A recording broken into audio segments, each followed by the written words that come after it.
Okie dokie, music fans. Welcome back to the Real Music Observer. I'm Dave, observing real music in real time for real people just like you and me. It's cold out, so that's why I'm doing that.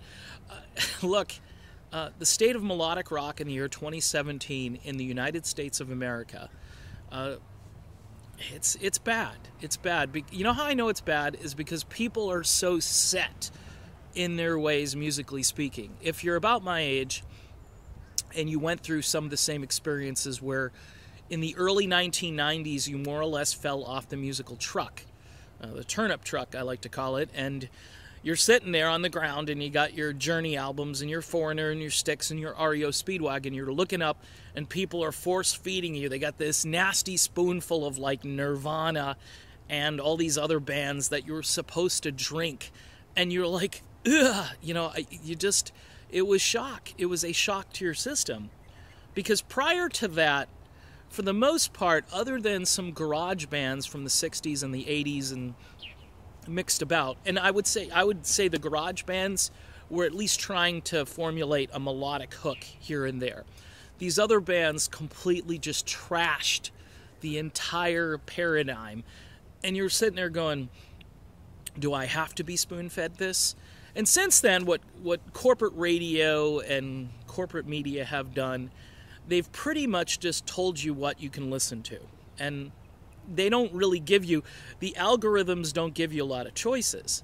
To look up these things on YouTube and even on Spotify, it's really tough. It's like I'm listening to this band from Sweden, and you think they were from Mars. You know, you present it to people and they go, oh, what is that? I've never heard this. This is, and people have come around. Some of the followers here have thanked me for, exposing some new music here.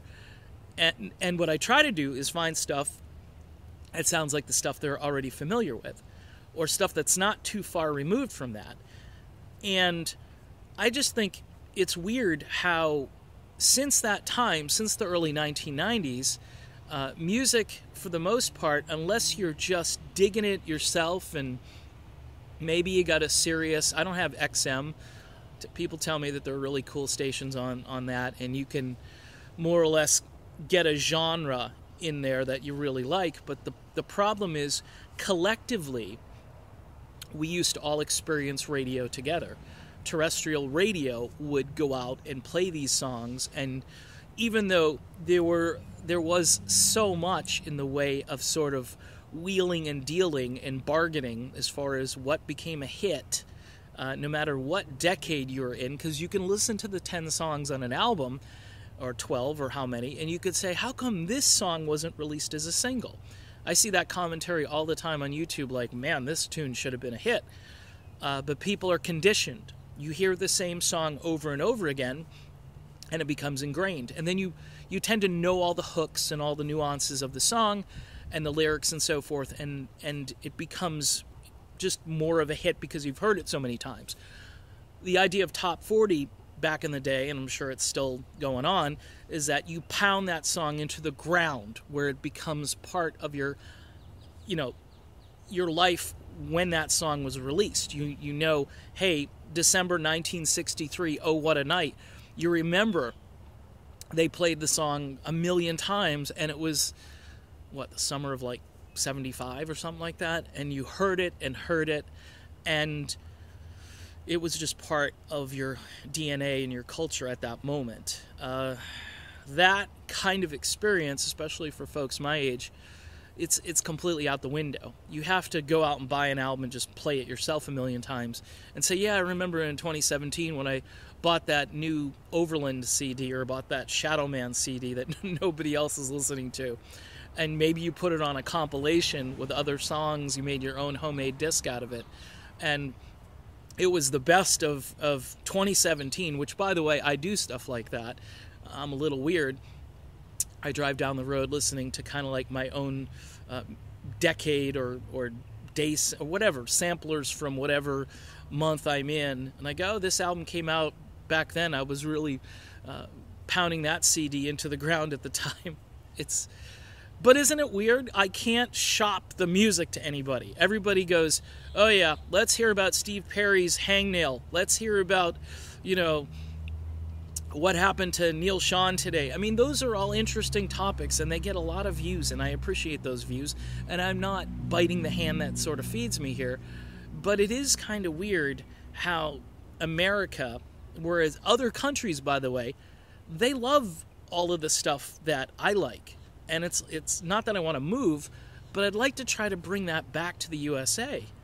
But it's you're fighting against the corporate wheel here. It's just so big. And my friend over at Escape Music, he and I have these conversations, and we're just like, what the heck, man? This is a great album, and nobody's listening to it. There are a few exceptions. The new Steve Walsh, the Pinnacle Point thing that I got out there. My year-end countdown, I'm going to try to count down my 10 favorite melodic rock albums of 2017. I'm sure nobody will care, but I'm going to throw it out there because it's what I want to do. You know what I mean? I can't talk about Steve Perry and Ross Valerie and Steve Smith 24/7. I think there should be a channel.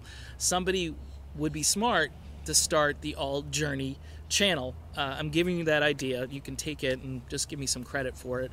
And then, of course, I can watch you and get information from you and make videos, so that would work out well for me. In the meantime, it's Dave, just reminiscing about the turnip truck experience in the early 90s and how America has really not recovered from that sort of musical malaise. We just haven't come back. And rock here is kind of dead, at least in the sense that melodic rock and intelligent rock and rock played professionally and with, you know, ability is something that is slowly starting to fade away. Let's just try to keep the torch alive. That's all I can do. Talk to you soon.